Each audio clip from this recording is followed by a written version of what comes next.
Hey guys, welcome back to Woods Tree Farm. I'm Phil, and here in 2026, we're in our 7th year of doing this. We are really Christmas tree farmers now, which is, it's been a long road to get here, and we have learned a lot along the way.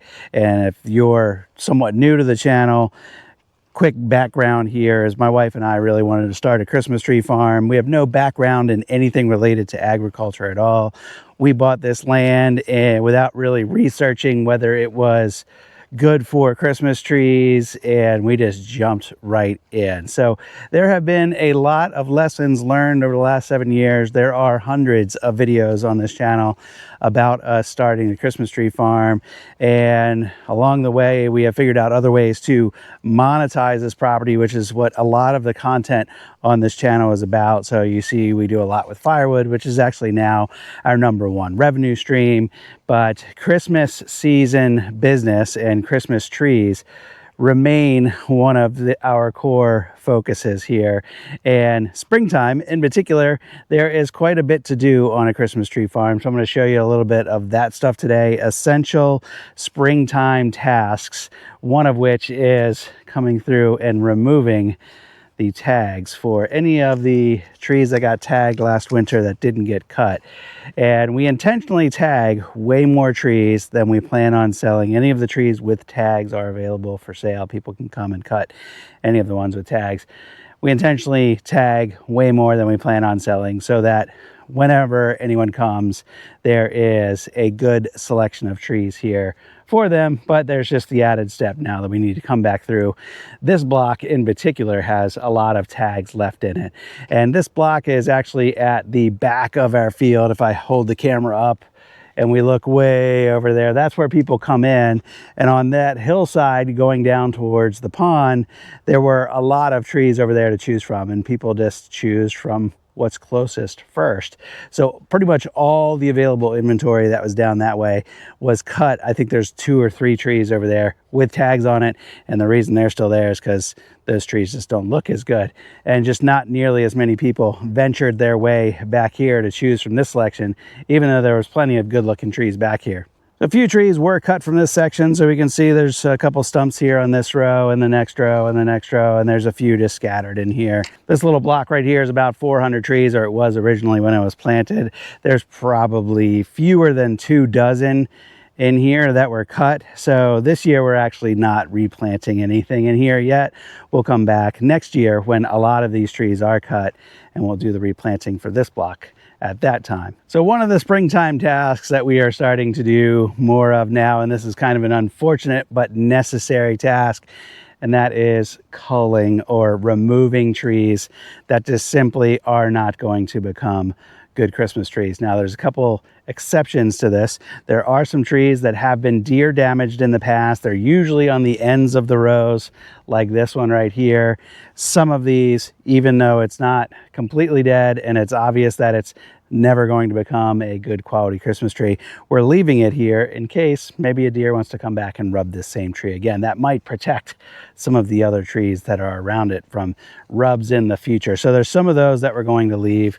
Inside the rows here, there's a couple trees that grew a little wacky, and we're just going to leave them as greens trees that we call it, so that we can harvest some greens from them for wreath making material. Here's actually one we harvested pretty heavily this past Christmas season, and I don't know, we might take this one out completely this year because we have a few other greens trees around. But you can see that's why its whole top is missing. Several other branches down in the middle are missing. We took some greens from it. Right next to it is another greens tree that we're just letting it grow wild and crazy. But there are plenty of other trees around, particularly once we look at the other species. We're in a cypress section right now, Murray cypress. Generally, we have really good luck with Murray cypress. Very few have disease issues. I think this whole block here actually only has 2 trees, one of which is right here. So we see all this yellowing and browning that's throughout. This was a fungal infection that we didn't catch soon enough, and I don't think we're going to treat this and correct this in time for this to kind of heal itself and become a nice quality tree. So we're going to cut this at the stump and burn this tree. There's one other that I know of in this block that is similar condition with that same kind of fungal infection. And then with our pine trees, specifically the Scotch pine, which we started growing from our very first year planting, there are numerous pines, there have been numerous pines that got diseased, and we weren't treating them those first few years. We didn't know anything about disease treatment, pest, watching out for pests and things. So there were a number that just got scale and other disease. So we've already kind of collected a bunch of those and put them over here, and they're all going to get burned as well. So at the very back of our field, we've got a section of Leland cypress back here, and a number of trees were harvested from this section. So we have come through and replanted. We generally just went south of the old stump. So there's a stump here, and we just went south a couple feet, and we just went through and did that in this entire section. You'll notice some ugly trees here on the last row. This was another row that got hit by deer very heavily a couple seasons ago, and we just left them because I kind of felt like deer might come and rub those again, and that might protect some of the other trees in the block. It seems like that's working out pretty good. This is also getting down a hill here a little bit, and there's not as much sun back here, and this actually stays a little bit wetter. So I think between the wetness and the deer damage, this last row of trees really had little chance for survival. So I'm not going to come back through and replant anything here, even after all of these are completely dead.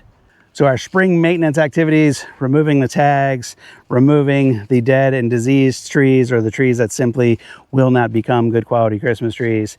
And then of course, replanting is the single biggest task every spring. And I have in the past done some videos on spring planting and fall planting. And early on, our first couple years, I felt like the fall planted trees had better survival rates. Fast forward a year or two later, I didn't actually calculate this with pinpoint accuracy, but I have no strong feelings at this point whether fall planted trees or spring planted trees have any kind of better survival rate. Now, we are in Central Virginia, and we can have kind of a very short spring or a very rapid onset of summer-like weather, which can make it difficult for small seedlings to get started. We just need to try to plant earlier and earlier and earlier, which is what we've been doing for the last 2 or 3 years anyway. So I think our first season or two, we were really trying to get out after and plant after the last freeze. Now I'm less concerned about that because here the soil temps warm up pretty quick. So, by mid-late February, we can start planting in most cases. This year we did it first week of March. Most of what we planted this year, again, were cypress, which are actually coming out of the south. If you're trying to source seedlings or transplants from northern nurseries and are digging them out of beds that are in the outdoors, they can't do anything until their ground is thawed out, which is one of the challenges that we had our first few years getting transplants from northern sources, is that in some cases they couldn't ship those to us until April. And I think planting in April, and then we could have easily 90-degree temperatures in May, those transplants just really did not have much time to get established. So we are continuing to try to find sources of seedlings and transplants that we can get a hold of earlier in the season, so that we can plant them early in the spring so they have a good chance to get established before hot and dry weather sets in. Springtime is also when farms are fertilizing. We do it still by hand at our size, and we just use buckets full of fertilizer and little cups like this to sprinkle around the drip edge of a full-size tree. Let me just do that manually, tree by tree. So fertilizing is one of those things I get quite a few questions about, and the simple answer to how to fertilize and what kind of fertilizer to use comes down to your soil test. You've got to get a professional soil test done that can analyze your soil, determine what its nutrient needs are, and based on those soil test results, you are going to either buy a fertilizer to match the recommendation, or you're going to need to create a custom fertilizer on your own, which I've done a video on that as well. We've done both. I have found lately a off-the-shelf fertilizer that we can buy in 50-pound bags that aligns very closely with our soil's needs. That's what I've been doing for the last 2 seasons or so. And then I also use another fertilizer that does have some slow release nitrogen in it, and I use that as well. The soil test results we get from the Virginia Tech Soil Lab have a recommendation in it for how much of each nutrient you need per acre, and that's how we are able to calculate how much we apply per tree. Now, I've done this for a few years now, so now I kind of just know, but when I was first starting out, I actually broke it down, and if it said, for example, we needed 150 pounds of phosphorus per acre, we would break that back down to how much we need per square foot. And then we know based on the tree size, this tree, for example, the area that you're trying to fertilize might be 3 feet by 3 feet square. And then that's 9 square feet. And you try to apply that amount of fertilizer around this tree. That's basically what we did. And we've got little trees like that might only be 4 square feet or even less. So I actually put fertilizer on a scale in a cup to try to understand what 4 square feet or 9 square feet or 16 square feet worth of fertilizer actually looks like in a cup. And now I kind of just know this size cup, I'm going to do like 10 newly planted trees, 10 to 11. And of the full size trees, I might only get 3 or 4 at the most. The other bit of maintenance that we need to do every spring, this is actually kind of ongoing, but there's a lot of it in the spring, especially this year we had more snow and ice than we typically get. So we had a lot of damage to trees. We also had a lot of wind. So this tree is an example of one that got blown over by the wind or knocked over by snow and ice. And we just pounded this piece of 1/2-inch PVC into the ground. We use those as stakes sometimes. And we just have this plant tying tape. You can get one of those Max Tapener guns if you want. They work okay. We actually bought the wrong tape for our gun, and that's why we're just tying a lot of these by hand and not using the gun. But that's all that tree is going to need for a few months to kind of grow some roots, straighten himself out, and we can come back in probably in the fall and remove that stake. We also have some fiberglass stakes, which are actually a lot easier to get into the ground, and this I can just generally push in by hand, unless I'm on a root. There we go. Push in by hand right next to the trunk, and I can use this tape. This trunk actually has a pretty good bend in it, so we're going to try to tape above and below that bend to see if we can't kind of train the trunk to grow straighter. So this section here was a block that we planted in the fall, and these trees, being just 1.5 feet tall or so, really struggled with the snow and ice that we got this winter. I would say almost every tree in here needed some sort of attention. Some were laid over completely because they didn't have well-established roots in the fall, and they just kind of popped right out of the loose soil they were in and were laying down.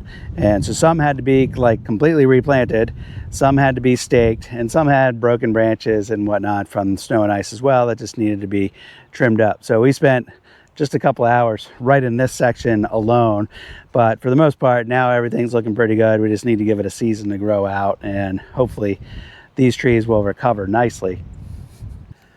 And then from that fall planted block, we just continued over in this section of open field that we had.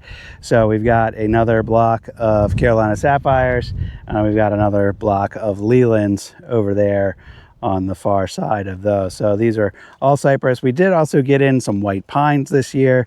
They all ended up being about that tall, so too small to put in the field. So we've put them all in transplant beds, and none of those are going to go in the field this year. I'm still contemplating whether we try to get a hold of some trees, but it's starting to get to a point where it's a little bit late for us to be field planting trees. So we're probably just going to wait until probably the fall. And in the fall, I want to get some more Norway spruce, which we've had some good luck with, and some more pines that we can fill in our pine block. The springtime on a Christmas tree farm, there's no shortage of work to do. And of course, in addition to the couple things I told you about today, untagging, replanting, fertilizing, staking, and trimming is necessary, there's a number of other things that also need to get done. We need to scout for pests. We need to spray for weeds. We need to spray for any pest or other issues that we come across. So we haven't even really gotten into that yet this spring. And of course, there's also lots of grass all around. So mowing is going to have to get done. Maintenance on the mower and other equipment has to get done. But yeah, there is lots to do. But I wanted to share with you kind of the biggies with planting, fertilizing, and tree maintenance. That is, at least in the last 2 or 3 weeks, has been occupying a lot of our time. So the bigger we get every year as we go, we continue to plant more and more trees until soon, within the next year or so, all of our open space will be completely planted. And then we might look into clearing some of those woods over there and getting even bigger. But for the time being, I can tell that every year as our planted inventory gets bigger and bigger, there is more and more work to do in the field just to keep up with all the trees that are already planted. So if you're thinking about getting into Christmas trees, that is probably the single biggest thing. The ongoing work, the ongoing maintenance is probably the single biggest thing that is overlooked from people getting into this, and myself included. We didn't think about how much work there would be in an ongoing basis starting this farm from scratch 7 years ago. But now I need to get back to work, guys. If you got questions, leave them in the comments. Thanks for watching. Appreciate you spending a little bit of time with me. Stay safe. I'll see you on the next one.